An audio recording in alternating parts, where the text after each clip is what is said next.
Muy buenas noches, amigos de todo el país. Bienvenidos nuevamente a Edición Nocturna. Esperamos que hayan pasado un buen fin de semana. Estoy muy contento de estar nuevamente con ustedes por la amabilidad de permitirnos penetrar a sus hogares todas las noches de lunes a viernes. Muy buenas noches, Héctor. Buenas noches, Me Miguel. acompaña Héctor Marte Pérez, quien es jefe de redacción, como ustedes saben, del periódico El Caribe. Buenas noches a todos los amigos televidentes de Edición Nocturna. Yo pienso que el tema obligado de hoy es el tema de las elecciones en Venezuela, ¿no? ¿Y elecciones? Bueno, si se puede Entre llamar a comillas. eso elecciones, ¿no? Y era evidente que esa era una muerte preanunciada y que todo el mundo sabía que el resultado iba a ser el que ha anunciado el gobierno de Venezuela.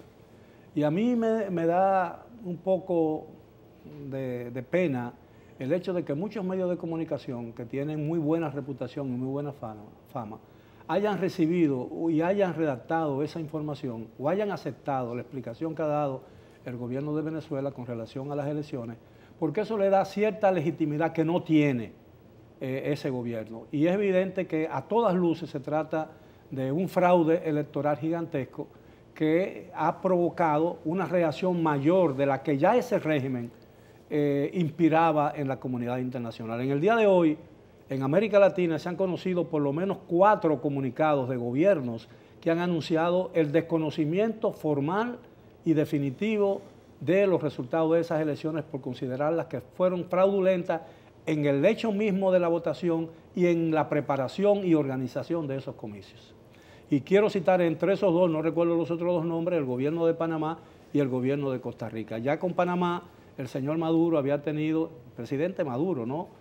Que no es tan maduro como la gente, como dice su apellido, pero ya había tenido problemas muy serios con el gobierno panameño e incluso habían tenido ya fricciones que habían paralizado momentáneamente los vínculos comerciales entre los dos países.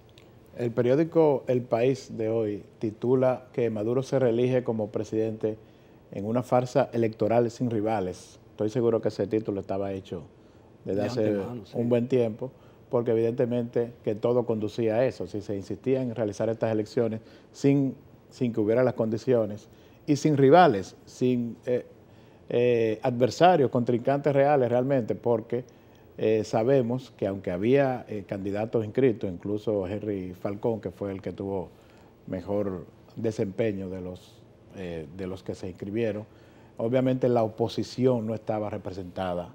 La oposición, es decir, el grupo de sectores políticos que ha estado haciendo la contraparte o tratando de hacerlo, que lo ha hecho, se ha cuestionado mucho la forma en que lo ha hecho, pero hay una oposición. Esos líderes, algunos inhabilitados, otros por algún motivo no podían participar, pero los que sí podían habían tomado la decisión de manera colectiva de no participar en este proceso para no dar legitimidad a este régimen que encabeza Nicolás Maduro, y solamente se animó a participar el señor Henry Falcón, que como se esperaba, ayer mismo estaba denunciando una serie de irregularidades cometidas en el proceso. Sí, naturalmente esa protesta nadie le va a hacer caso porque de antemano se sabía que ese iba a ser el resultado. Yo creo, sin embargo, que este será uno de los últimos errores que ha cometido o que cometerá el chavismo. Todavía le quedan algunos porque evidentemente ese país todavía tiene posibilidades, el régimen tiene posibilidades de prevalecer y de mantenerse en el poder de la misma manera, por las mismas razones que se ha mantenido hasta ahora. Pero la verdad es que los números en Venezuela dan escalofríos. Por ejemplo, el promedio de crecimiento, para que ustedes tengan una idea, el promedio de crecimiento que según el Fondo Monetario Internacional, el Banco Mundial y el Banco Interamericano de Desarrollo han revelado para prácticamente todo el resto de las naciones en Sudamérica, gira o oscila entre el 2.3, 2.1, 2.3 y 2.8 del crecimiento de la economía. En el caso de Venezuela, el descrecimiento ha sido de más de un 30%. Y el Producto Interno Bruto de Venezuela ha decrecido en un 50%, es decir, en los últimos 5 años. Es decir, que la economía de Venezuela, el país más rico en petróleo y de más recursos de toda América del Sur, es la mitad la economía de lo que era hace apenas 5 años. Y el promedio, para que ustedes tengan también una idea del sufrimiento y de la situación calamitosa que está atravesando el pueblo de Venezuela, el promedio de inflación en América del Sur, incluyendo Brasil, que ha tenido muchos problemas en el último año, oscila entre un 3.8 y un 5 y 6% promedio en los últimos 18, la inflación acumulada en lo que va del año. En el caso de Venezuela, óigase bien, en el caso de Venezuela, el promedio de la inflación de enero hasta ayer era de un 14.000%.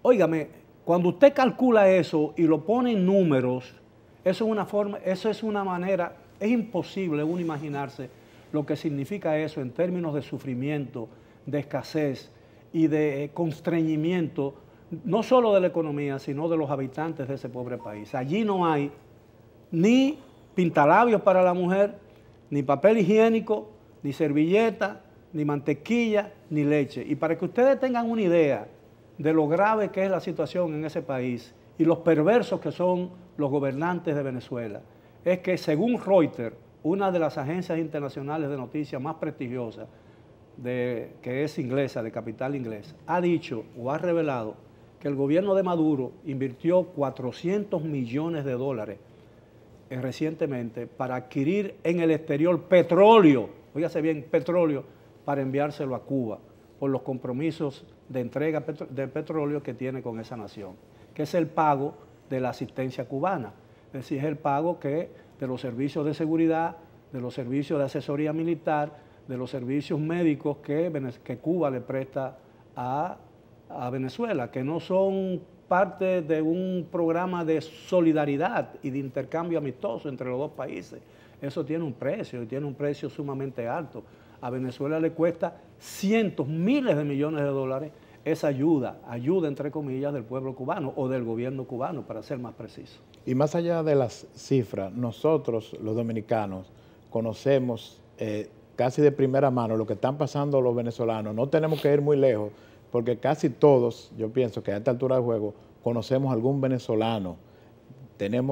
Nosotros tenemos compañeros de trabajo venezolanos, venezolanos que están aquí en una situación bien difícil y que nos cuentan lo que están pasando, lo que pasaron ellos allá, lo que están pasando sus familiares. Es decir, es un verdadero drama y por eso los países de la región, la comunidad internacional, tiene que asumir su rol en esto que está pasando en Venezuela. Yo creo que muchos países y muchos gobiernos han tratado la situación de manera tibia, de manera tímida, conservadora. Incluso se han hecho gestiones. Mira, el ejemplo que tenemos nosotros aquí mismo, la gestión que hizo el presidente Danilo Medina, ese intento de diálogo, que la mayoría de la gente lo veía con escepticismo y lamentablemente así fue. Los que tenían, ese pesimismo acertaron. No se dio el acuerdo y el presidente Danilo Medina, aquella respuesta que dio en el aeropuerto es consecuencia de eso. Él decía que no iba a volver a participar en una gestión como mediador para posibilitar el diálogo en Venezuela, sabiendo ya que era inútil esa gestión. Es una forma de corregir un error, porque el problema que se vio siempre desde un principio era que ese diálogo aquí en la República Dominicana no tenía ninguna oportunidad. Primero porque era evidente y era ostensible la falta de voluntad del gobierno venezolano para llegar a un arreglo o para llegar a un acuerdo o para ceder en las posiciones originales. Con gobiernos como el de Maduro, cuando uno se sienta a la mesa de negociación, uno siempre termina con la triste impresión de que la otra parte terminó en el punto de partida. Y por eso es que nunca se avanza. Y no había esa voluntad y evidentemente el propósito del gobierno de Maduro era ganar tiempo hasta el día de ayer, que le permitió organizar el más fraudulento de los espectáculos que se hayan montado en este hemisferio en los últimos años. Vamos a hacer una breve pausa, después regresamos con más del contenido en el día de hoy de Edición Nocturna.